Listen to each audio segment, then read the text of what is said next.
Good evening, everybody. Welcome to our second series discussion on the book A Man Called Ove.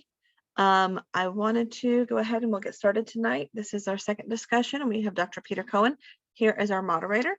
So if you would like to go ahead and introduce yourselves to those that are with us tonight, that'd be great. And then go ahead and let's get our discussion started. Ladies. I don't know what. My name's Linda. I normally like to read nonfiction, but I had just heard the title of this or something, so I just I knew nothing about the book until I started reading it, and then I thought, I'm not so sure about this, but anyway, I kept going, and it was good then in the end, yeah. Okay. Judy?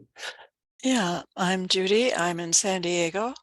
Oh, I've just shared with you some of the reasons I wasn't continuing with the book. I actually have it as an audio.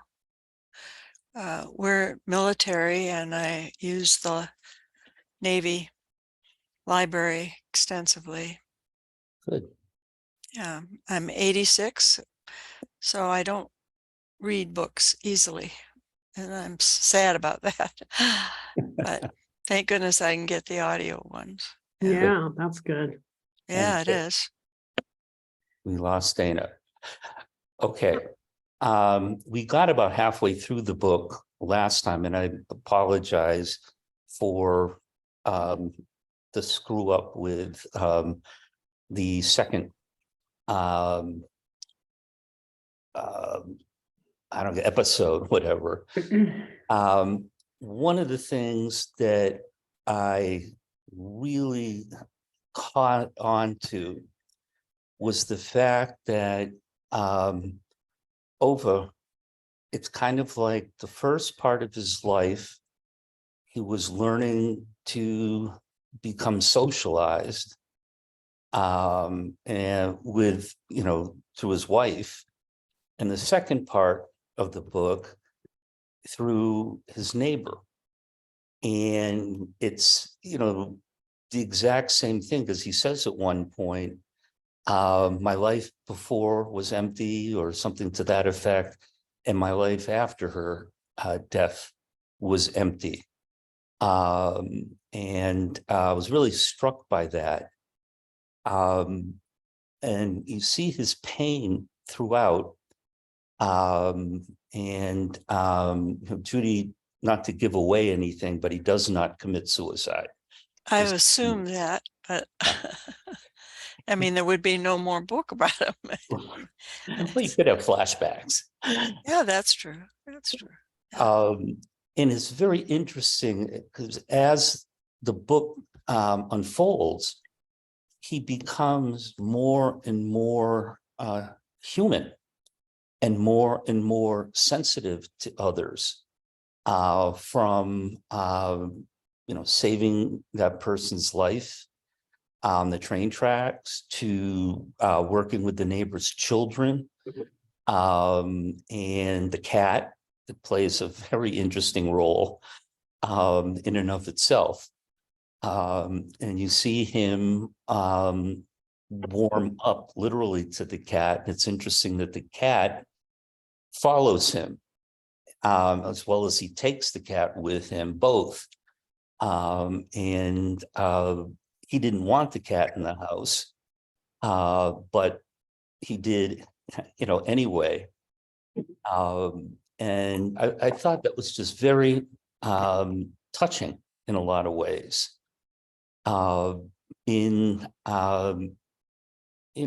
Here's a man who has had a very difficult life. His father dies early. He's on his own, and he goes through a very traumatic time with his wife. She loses her child and ultimately loses her life, and he's left alone. And I think I mentioned last time, he reminded me of my dad in one instance of his OCD or type A personality, closing the door twice, going on rounds in the neighborhood, checking people's license plates, checking to make sure that gates are locked, etc., and just wanting to make sure that everything was okay in his world, as much as he could control it, knowing that he couldn't control it 100%, but desperately trying to as much as he could, which a lot of people do. It's a lesson that pretty much I'm sure all of you have learned, that we can't control everything, but control what you are able to control in your life and focus on that. And he just tries desperately to control almost everything in his daily life, his life going into stores and cafes, you name it. What did you think about that? Any responses? Well, it looked like he was very insecure for reasons I didn't get to, but checking the license plates, I did get that far. And one wonders why he's so insecure, I guess. Well, I think a lot of it has to do with the way his life unfolds, with him losing his father, mother, the house, all of these things occurring, and this entrance into the community of what he calls the white shirts, the government people, that he wants to have control over things. And he too realizes he can't have complete control, even in the flower shop, when he buys at the beginning flowers for his wife's grave, and constantly is trying to talk to higher ups in stores, in the administration, you name it.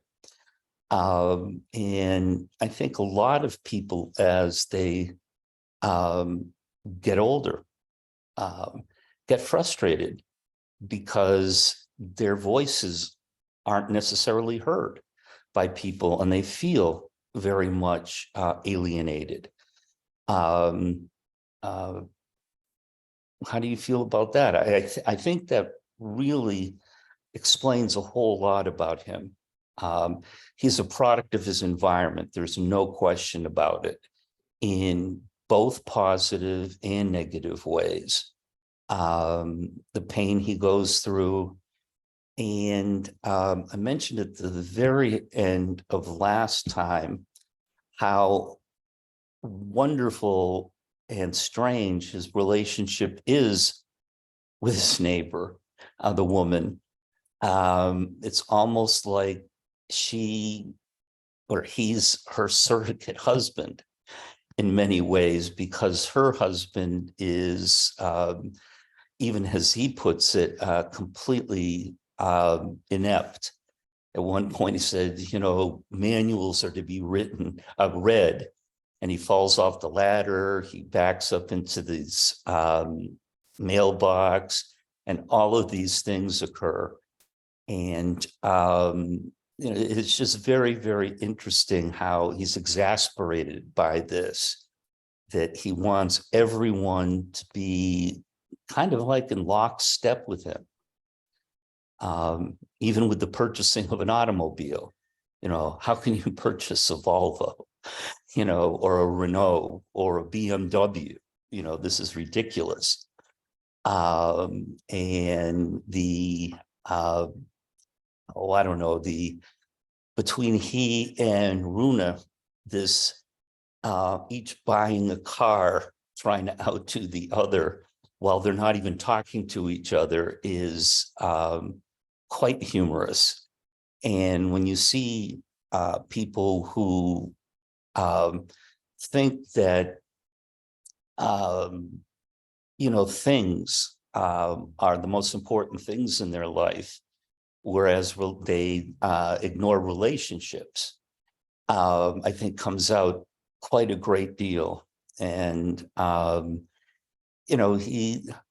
they're friends, but they rarely ever spoke. But they consider themselves friends. Very odd. Did you see any of that in your lives at all with, kind of like trying to fight City Hall or anything like that, things bigger than you are and becoming frustrated? And you ladies, you can feel free to unmute yourself and speak. Just Oh, so you yeah, know. absolutely. I was making sure, I had everybody muted at first just so that everybody to get settled, but you can Mhm. unmute and speak. Speak freely too, because there's only Yeah. like, And you can 6. interrupt me by all, this is supposed to be a discussion. Um, the book is a very easy read. And it's a very quick read also. It I like at the end, his sense of humor comes out.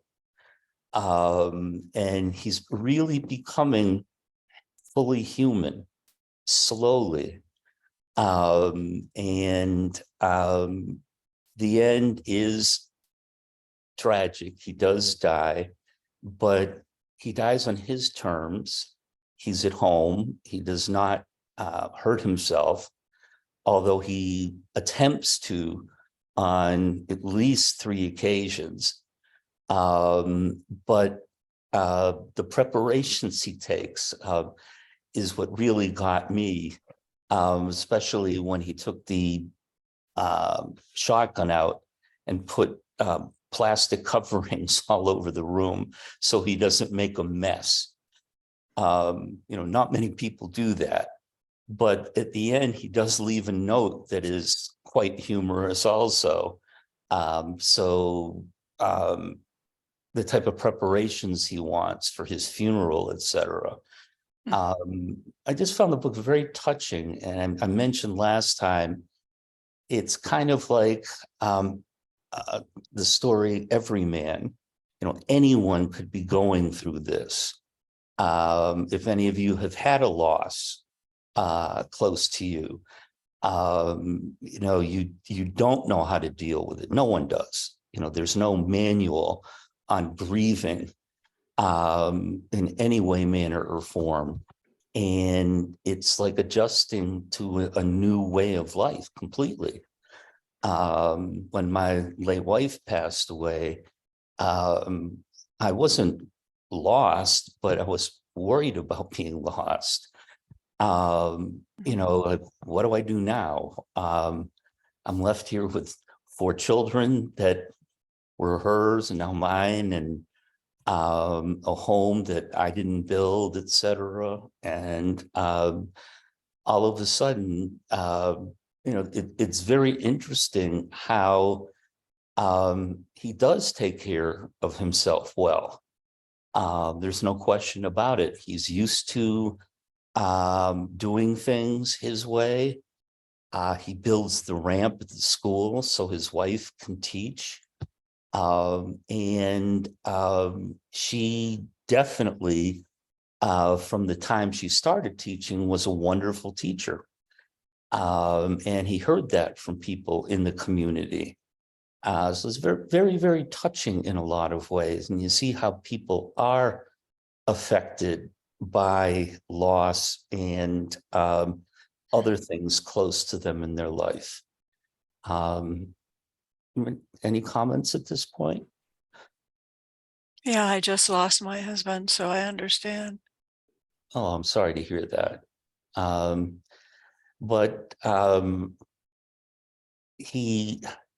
It's interesting. He looks at the hook in the ceiling, the scene that you stopped reading at. And what I got out of that is he left the drapes open. Mm. You know, he didn't close everything up, which you would think he doesn't want to be seen. And clearly that little hook is not going to support him anyway. It's almost comic relief when you read it that way, looking at it. But, you know, a loss in a life, in a relationship is very difficult. It leaves a hole. And he goes to her grave, brings her flowers on a regular basis, talks to her, and the cat, as well as his neighbor, become, you might say, replacements for her. You know, he's struggling, but making things work, even with the kid in the bicycle and his gay friend that he ultimately takes them in. And you can see the walls breaking down. Unfortunately, you know, his health is an issue, but all through it, the walls are breaking down. He's becoming friends with the family, especially the woman. The kids call him grandpa, and he just loves that. And clearly they become not replacements, but don't know exactly how to put it, take the place of the child he lost in the accident that he and his wife went through. And he, you know, just enjoys them after a while. But still the walls are up there when he puts down the newspaper in the car. So they have to sit on the newspaper. She has to sit on it when she's driving. And he goes, no, sit. And I saw a lot of my father in that. You know, just I told the story last time of when I was visiting my dad when I was in graduate school. I was with my then girlfriend, and he left the room for a minute. And I said, watch this. And I reached down next to me and turned, I think it was an ashtray, about 45 degrees. Well, he came back in the room, looked around, looked down, and put it back the way it was. And this is a man who always had his bills in his wallet arranged in order. He actually had a little black book where he wrote down every dime he spent. And if it was a restaurant, he wrote it separately, a tip and the meal. He's one of the smartest men I ever met, but he definitely did have that issue. For a long time, I was very much a type A personality, and I have definitely fought against it and tried to loosen up in my life a great deal. I But think it is sometimes it's difficult. interesting because we think that people like that might not exist to be that regimented, you know. So it's interesting to read or see, you know, if you watch the movie, to see how regimented some people can really get. And sometimes I think even when there's loss, you sometimes can become even more regimented because you're figuring out your way and what you know, what you like or don't like now, because you have a big part of you missing, you know. So I think it's just interesting to see it and to be able to recognize it in that scenario, and then to be able to think, okay, so maybe where is that in my life?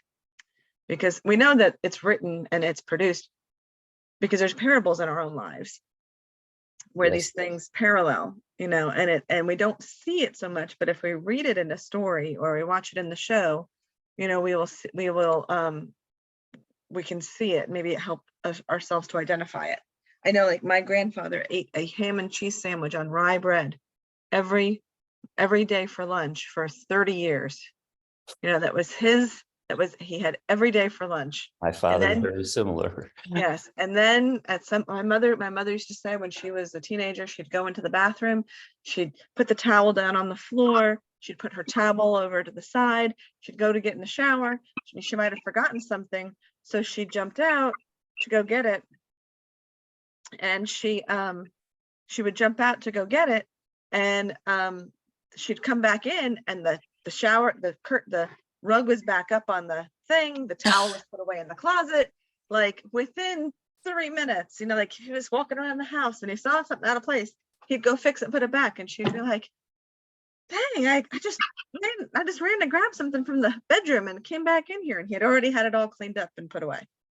You know, so there is a generation, I think, too, that exists that was their safety. Mhm. That regiment, that routine, it was that generation that had one job for 60 years, you know, and they had their routine every day. I don't know how, I mean, I get how that was put in us to be that way in like the 20s and 30s, but like getting up every day for me to get my son to school is like, oh, I'm so tired of this routine. I get the cup, I get the toothbrush. I mean, I do the same stuff, but I'm like, I just want something to spice it up, make it different. Well, it definitely was there for, depression people. Mhm. Because, you didn't know what was going to happen financially or militarily, things weren't as comfortable in many ways as they are now. One of the things I do is when I get home, I always put my wallet and my keys in the same place. And if they're not there, it ends up taking me a half hour to find them. Yeah. That's not much, but it really helps. And, for instance, how many times have you left the house, gone somewhere, and kind of patted yourself down or checked your purse or something, wondering if whatever was in the place where you left it. And it's like college students, I can tell you, their cell phones. Oh my God. If their cell phone isn't where they left it or something, their whole world is turned upside down. When I go to a doctor's, for instance, they said, would you like a card, for an appointment? And I said, no, I'm putting it in my cell phone now. And if I lose the cell phone, I'm dead anyway. So don't worry about it. Well, routine is also a safety factor. My husband was a Navy test pilot, Oh, wow. and routine to Yes. him was save your life. And Yep. he made it through 30 years of, he was also a fighter pilot. He was a fighter pilot in Vietnam. Wow. But to him, routine was your life. Yeah, Can absolutely. understand You have to that. have all those checks in place when you get in the Yeah. plane. Check this, you just, Yeah, safety you forget check something, after safety check. Yeah. if you forget something, it's life or And- death. And that spilled over into his private life, as you would expect it to. Right. I mean, you can't be that different in one part of your life than another. Very So Yep. it was Very- not so much mental stability, it was your life. Yeah, absolutely. Yeah. But Huh. I think the rest of us do it more, and I know it, I do it for mental stability. So you're not looking for your keys somewhere else. The keys are a good example. Yeah.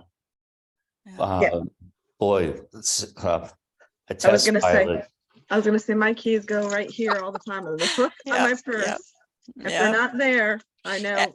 Mine are tied in my purse. I can't take them out.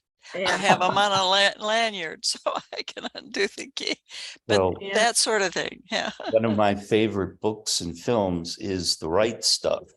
Yeah, right. And boy, We knew him. Yeah, did you really? yeah, Oh, wow. He's one of my heroes. yeah, There's no question, Chuck Yeager, no question yeah. about And it. Scott Crossfield as well. Yes, of course. And you think about, anyone that has to deal with something that technical, the checks and balances that are involved. And where mistakes can be made, let's say at a nuclear station or something, Mm, where the smallest dial that gets stuck, mm, can affect, so much. And they have to have backups to backups to backups. And normally it's the human factor, not the mechanical that, becomes, and unfortunately, um, all too often it's human error in, plane crashes and things, pilot error, because there's so many things to check on. yeah. When you think about it, the weather, storms, other pilots, the two Black Hawk helicopters that crashed today. Today. I Yes, didn't know about in it. Kentucky. They were doing night maneuvers, Mm. and I think 10 people were killed. Oh, That's terrible. Wow. Or let's say just in the military, cleaning your gun properly, making sure that it is properly maintained, or an automobile. I've always told my students this, you may have a relationship even with another person, but the Beatles got one thing wrong. And you guys, are of that age where, when they came to the United States and everything, one of their first songs, All You Need Is Love.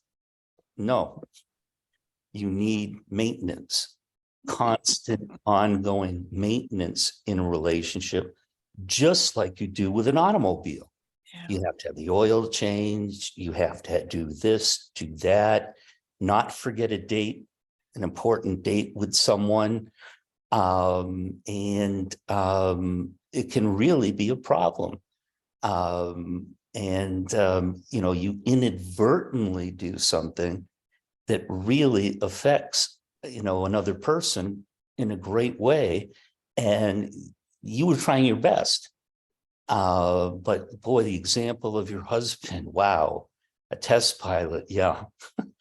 I just can't even imagine that life, them putting their life on the line, so many times. But think about all the jobs people have and how many are dependent on doing things a certain way.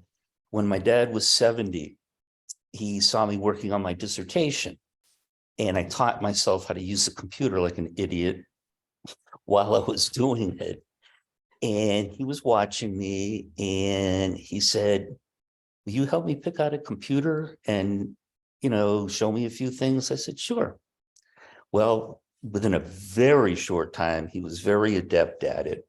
And he called me one night with a problem with the computer. And I said, Dad, forget logic.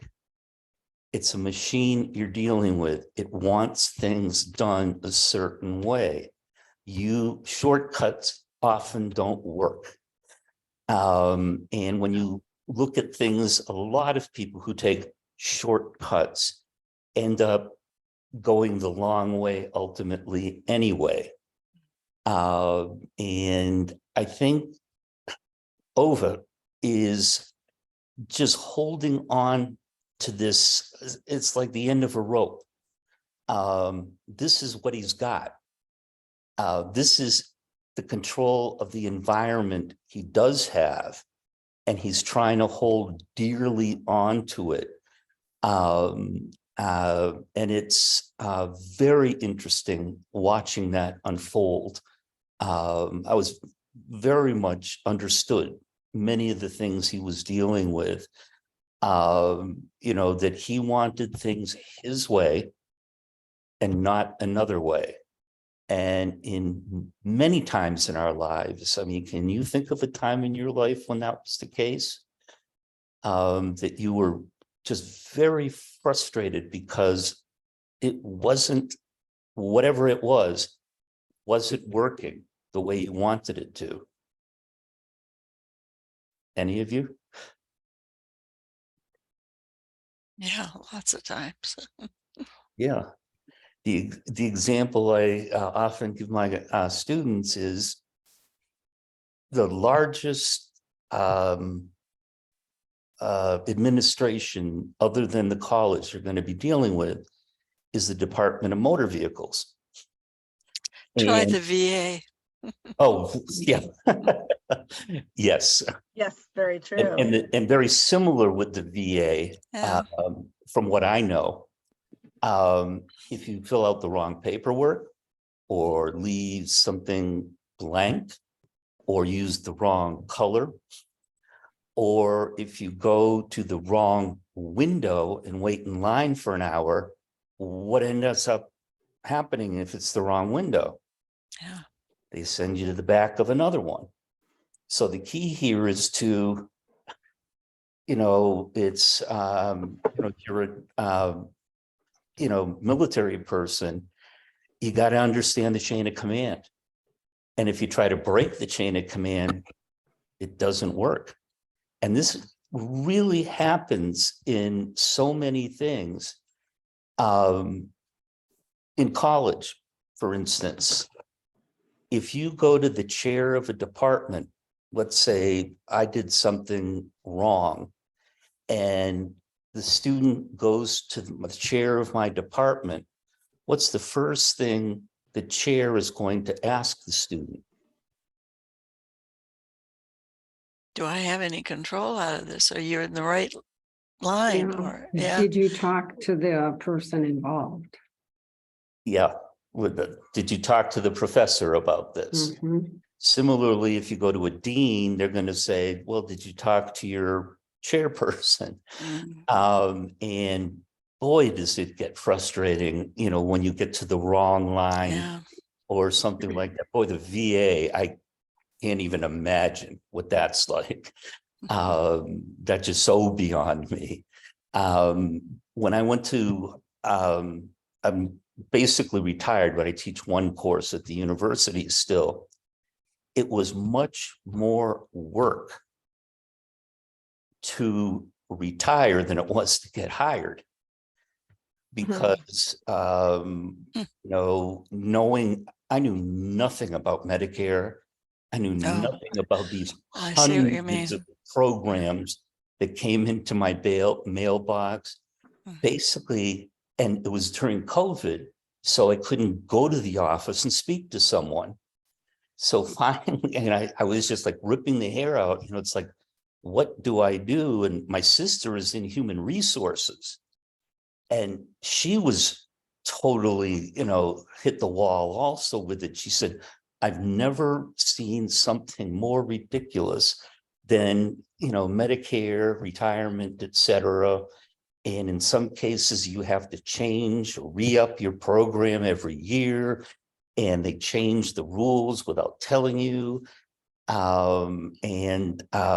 It's just amazing. And poor Ova is caught in this. It's like his world has gone by, and he's now in this new setting, forcibly retired, whatever, without his strength of his wife, with very few people close to him. I feel bad. Oh, wow. So, I see a lot of those things in my experience, but in a very, very different way. I wasn't in the military. My dad was, and this is funny. He was in the Army Reserves for 43 years. Never did active duty other than his 2 weeks in the summer. Wow. Okay. When it came time to go to this, his summer assignment, he would lay out his uniform, tell my mother to send his shirts to the cleaner and double starch them so his collar could almost cut into his neck. Made sure she was putting all of his ribbons on correctly, measuring them. And, this only added to his OCD about things. And on top of it, mind you, he was a clinical microbiologist. So just think of the things he was doing with his Yeah. poor students in the laboratory. Yeah. Ova's in this situation, in a very different situation, but facing the very similar things. Mhm. Being a widow or a widower is like, the rules are changed. What do I do now? The first thing that I was immediately, hit with was laundry. Okay, my wife worked, and I always said my wife works, I teach. She was a public school teacher. And before she went into her last surgery, she whispered to me, I want you to see people, after I'm gone. And the first thing that went into my mind is, oh God, dating, I don't want to go through this again. I don't go to bars. I don't do these things. And She may not have met that kind of seeing people. yes, She may have met, did. oh, she did. She did.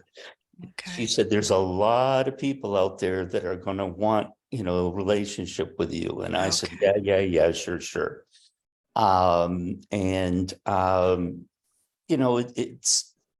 You're in an immediately different category when things happen in your life like that, whether it's retirement or the loss of a loved one, Yeah. or having a child.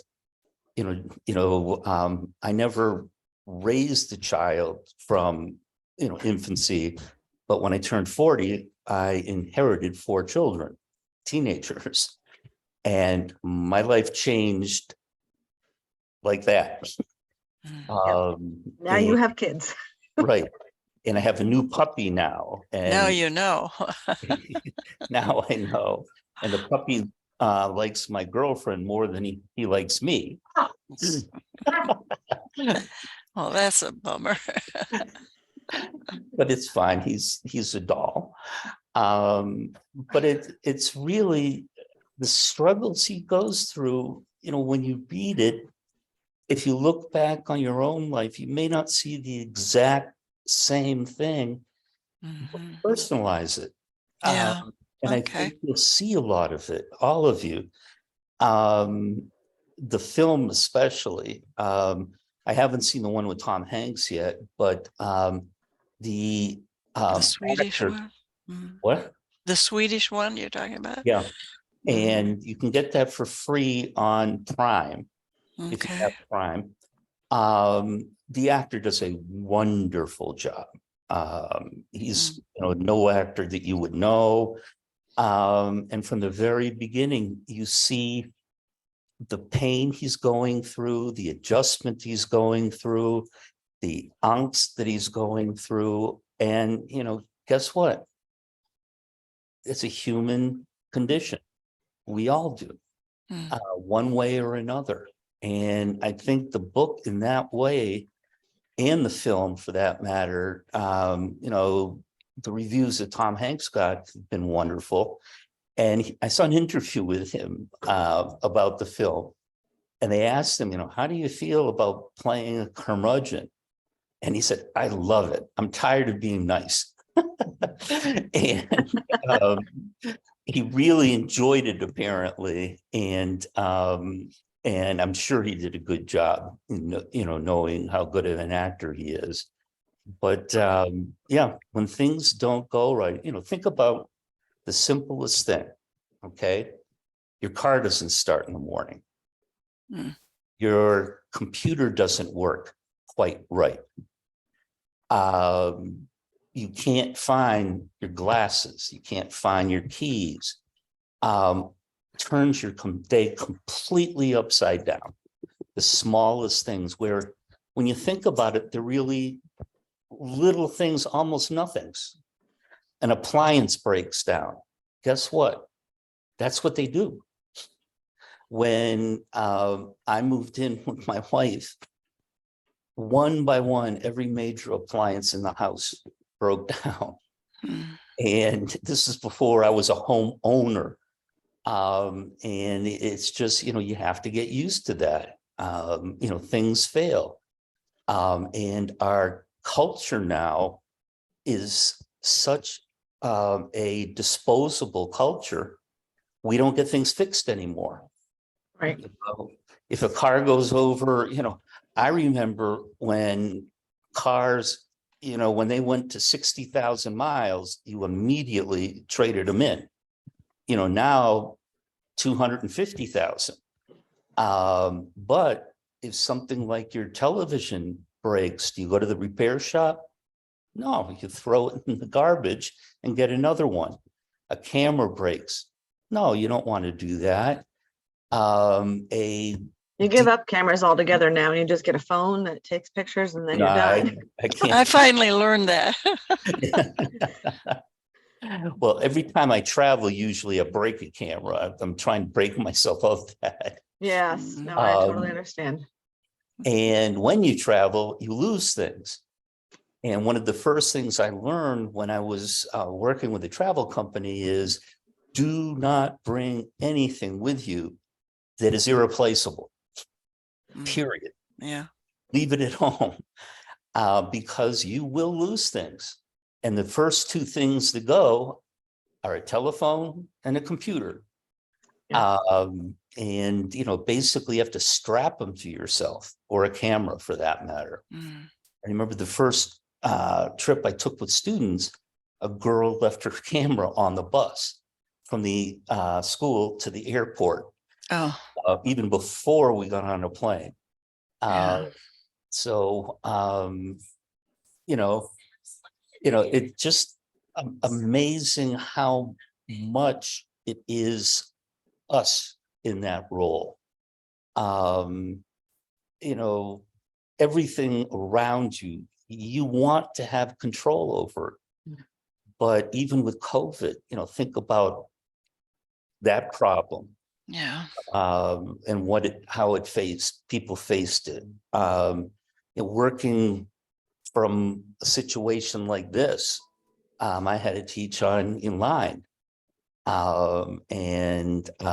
The poor students, and I said this before, the poor kindergarten students and high school seniors or college freshmen, think about how all of that socialization was lost.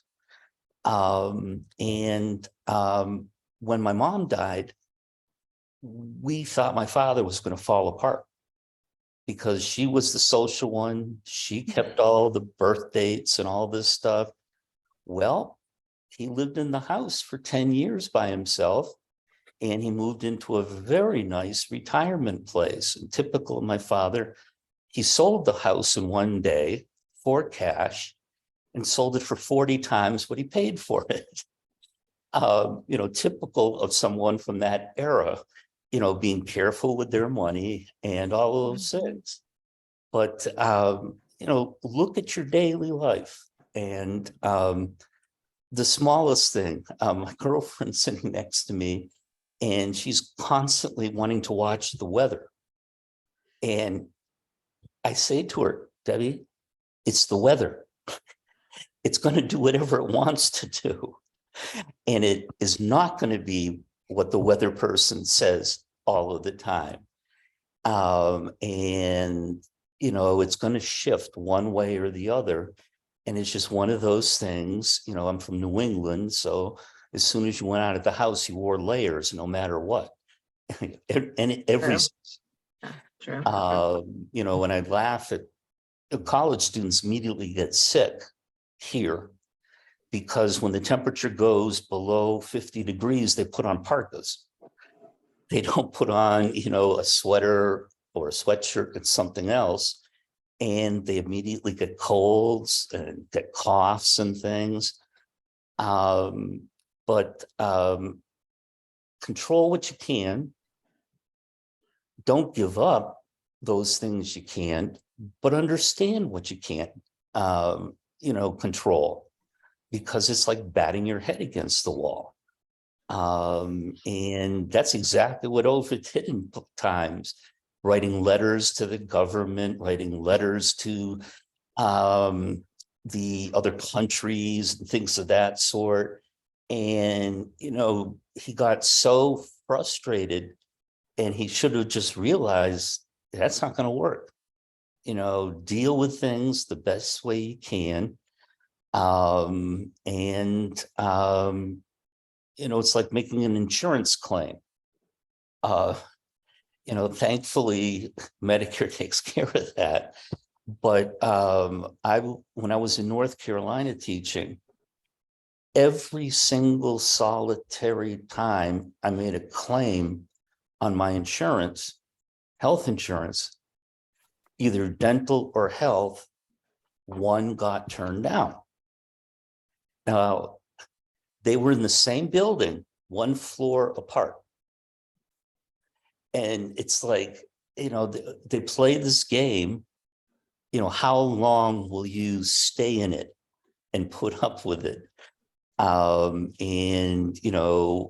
how many of you read your credit card bills and check everything on it? I do. Okay. Ask a student. Yeah, they don't, Okay. probably. You They're know, very trusting of the, No, because you don't balance the checkbook anymore either. yeah. well, that's true. Yeah. And But it That debit seems, card. I noticed that the young people in my house anyway, my family, are very trusting of all of these electronic things. And I guess I'm not. yep, Maybe it's difference in our ages. I don't know. I think it is, definitely.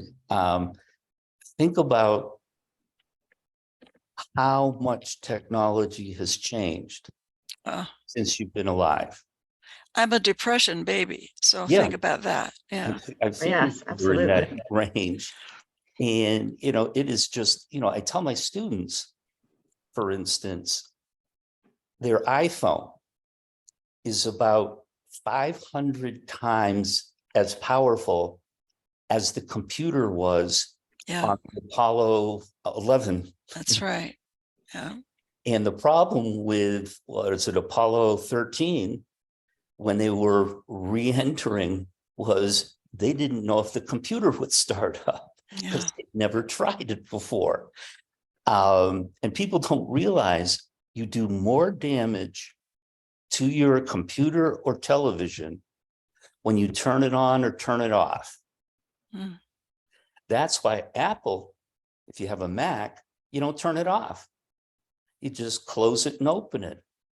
And they realize that heating it up, starting things up is what breaks down circuits faster.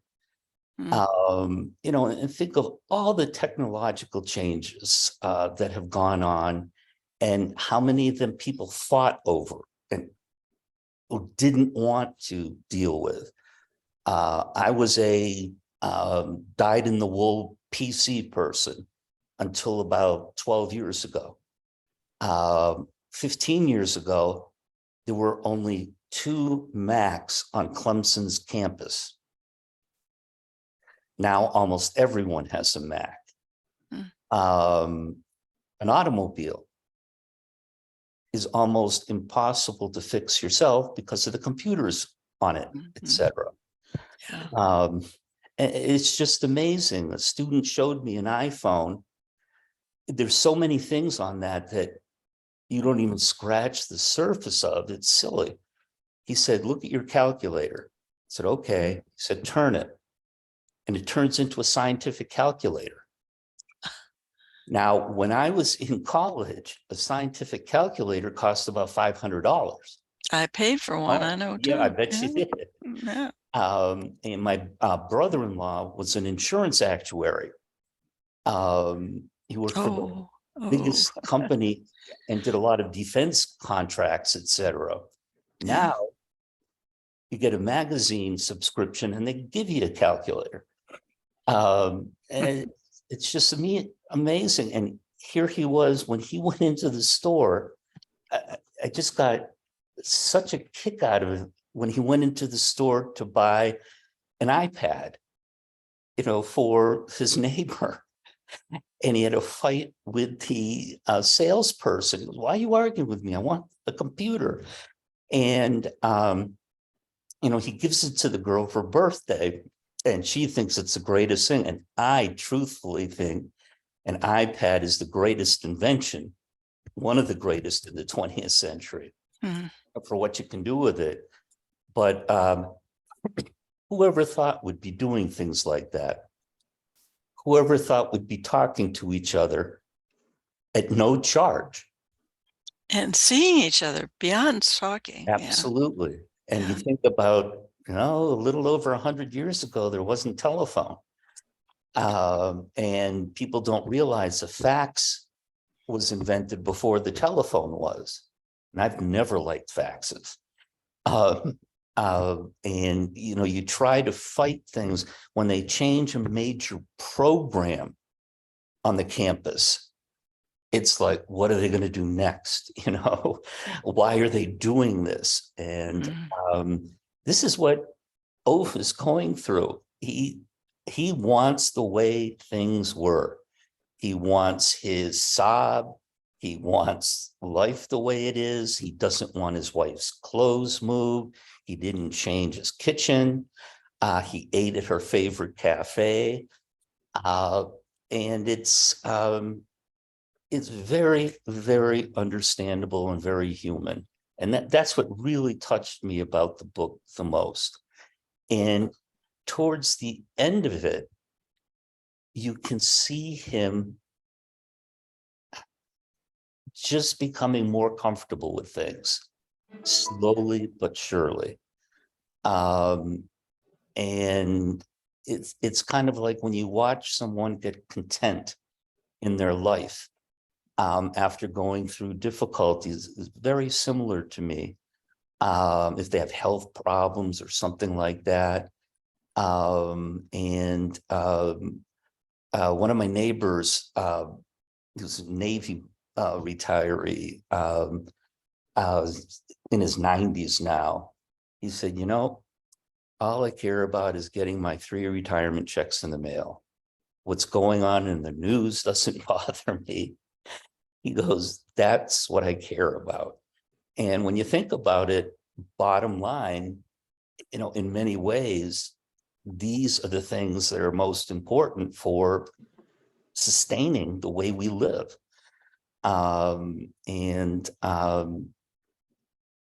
It's just so frustrating to try to make sense of things that are out of control. You look at the fact that our former president was just indicted today. Oh yeah. Or things like that. And I saw Real Time with Bill Maher the other night, and he goes, well, it looks like he might get indicted this week. And his answer was, for which charge?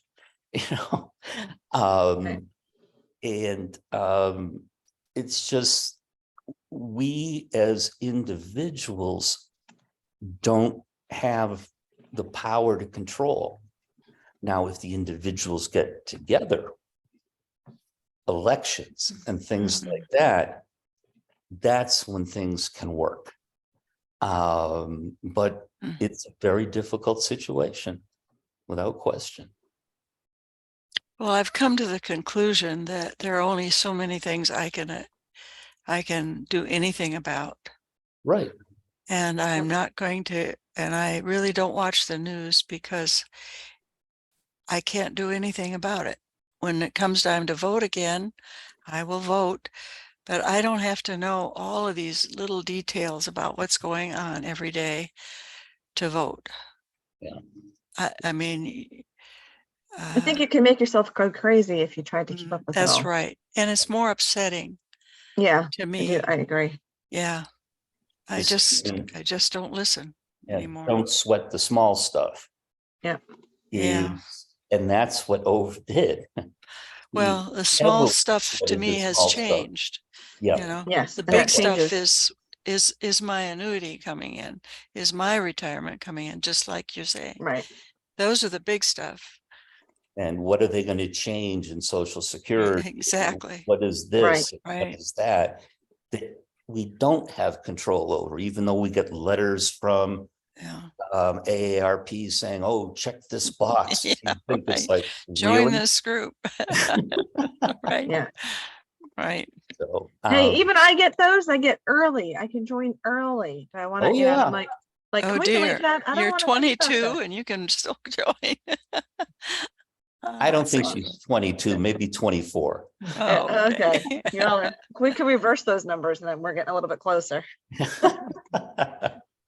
But I joined early, AARP. There are some, you do get discounts in certain restaurants. I'm and, sure, but I keep saying, no, let's not go there yet. We're not thinking that yet. it's literally the best discount at a hotel. Oh, I if bet, you're, yes, senior, yes, that you can get, unless you've got extra points and all this stuff. right, So, you think about one of the people, group of us are going to Egypt, through the Atlantic Institute. And one of the gentlemen is an airline pilot for American Airlines. And it's like, you fly in an airplane, how much control do you have over things? my husband didn't like to fly for that very reason. I can totally understand. Because Yeah. honestly, you know what they say? It's all an autopilot nowadays. Yeah, well, whatever it is, he is not in control. That was the Yeah, point. yeah, Yeah. and yeah, when you're not, Yeah. my mother always liked to look the pilot in the eye and shake their hand and make sure they made a connection. That Good was her luck. key. Good luck today I'm having doing that. surgery tomorrow, and I'm going to do that with my surgeon. Uh-huh, Very good. yeah. Definitely. Well, you all are sort of convincing me I should change. Should get, maybe I'll skip a few pages and Oh, you don't have to. Don't worry. he doesn't come that close, huh? No. It really It's- doesn't. And you can see him arguing himself out of it at other times, Mhm. and not wanting to die at the end. Quite no question about it, even though his health is the issue. Mhm. This is, as I said, a very enlightening a book in a lot of ways. Well, I will finish it then. And I Are there don't Yeah, more? there's a read reason a we lot of picked it. books. Yeah. There's a reason that we picked it as an Yeah. organization, is because, we're all about dialogue and people Mhm. getting to know one another. And we're all about, we're all about having an interchange and building a relationship, breaking bread with others. And, so we picked it for the reason of there being this inner struggle with change and this conflict with things that change and this conflict with making new friends and this so there's a lot of conflict in here, that we picked it for that reason, that we could perhaps, if we can see it in somebody else, we can work on it for ourselves. It's very interesting. Yeah. Okay. Because we come across that when it's like, here, let's sit at a table with somebody who's Muslim and somebody who's Jewish and somebody who's atheist. There's that inner, like, you want stuff to line up, they want the room to look like you, Yeah. and we're working more on the room not looking like you, and being able to be around people that are different and finding a comfort with the uncomfortable, Mhm. and And so not it's feel threatened. Yeah. not feel threatened. So the Ove, for us, it's more like he has had to learn to be comfortable with the uncomfortable, Well, and at then one that point, Mhm. in particular, when he's in a store, asks the guy, he goes, "Are you one of those gay types or whatever?" And the right, person he's with is, "You can't ask that question." He goes, "Why not?" And the person says, "Yes." He goes, "That's okay. I just wanted to know." And it was kind of like, that was a shock. He Mhm. could deal with that, very Mhm. easily, but other things he couldn't deal with. That So, probably wasn't high on his comfort list. no, he was fine right, with it. Yeah. No, I say it didn't bother him because it Yeah, wasn't high on his control list. yeah. right. Mhm. So Well, I enjoyed talking with you. Yes, all of you. I hope I didn't dominate the conversation. Not at all. No worries. Anyone that knows Chuck Yeager Mhm. is okay in my book. And Scott Crossfield. Well, one of Clemson graduates, he's also another hero of mine. He was the only person that died in the Cuban Missile Crisis. He was a U-2 Ye- pilot that was shot. Yes, that's right.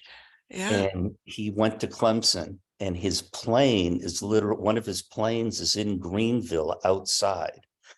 Oh, His name cool. is Rudy Anderson.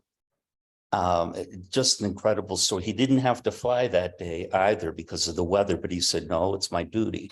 Mhm. And, he unfortunately, he died and helped keep us out of nuclear war. Yes, Wow. that was a for sure thing. Yeah, that Wow. was Those planes that they flew, my husband flew. a They were U-2. F-8s. Yeah, and the F-8s as well. Wow, he actually flew a U-2? No, he didn't fly there. He flew in Vietnam, but he Oh, flew yeah. those same airplanes. And those were photo airplanes. Mm-hmm.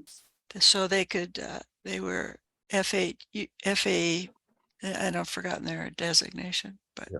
Wow. When we went in Virginia Beach last year, we went to the museum, the Air Museum.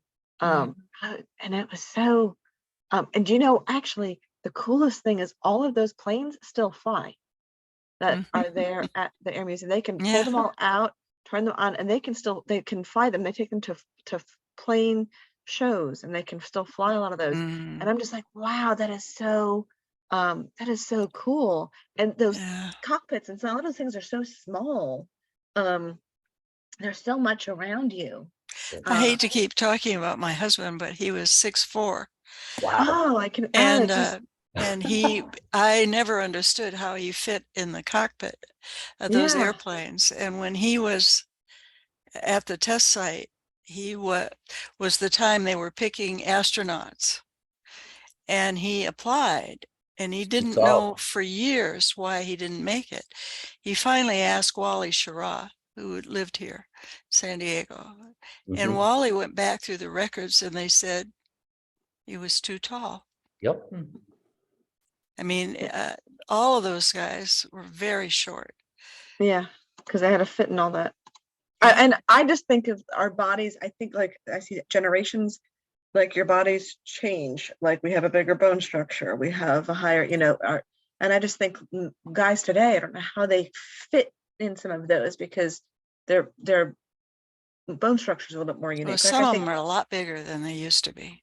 Yeah. And I think like our hairstyles for women, like our hairstyles are different now than they were back in the 40s and the 50s. And Yeah. like, it's changed and morphed, it's just the natural way of we've been. But I just think when I look at some of that, I think these tiny little, like, it's like if you go on to see the emperor exhibit and you see the clothes that they wore. I was in Turkey. I remember Peter was a perfect example. And I was in Turkey and I saw the clothes that they wore. They were so tiny, and it was just like, wow, we were, as a society, like, it was not eating like 3 heavy meals a day like we do now. Nope, not at all. Yeah. So Well, somehow a 6'4" was more than just eating, though. I mean, yeah, no, I'm there's sure a lot of bone there. there's a lot. Yes, absolutely. So I'm sure he was, yes. But So he never complained.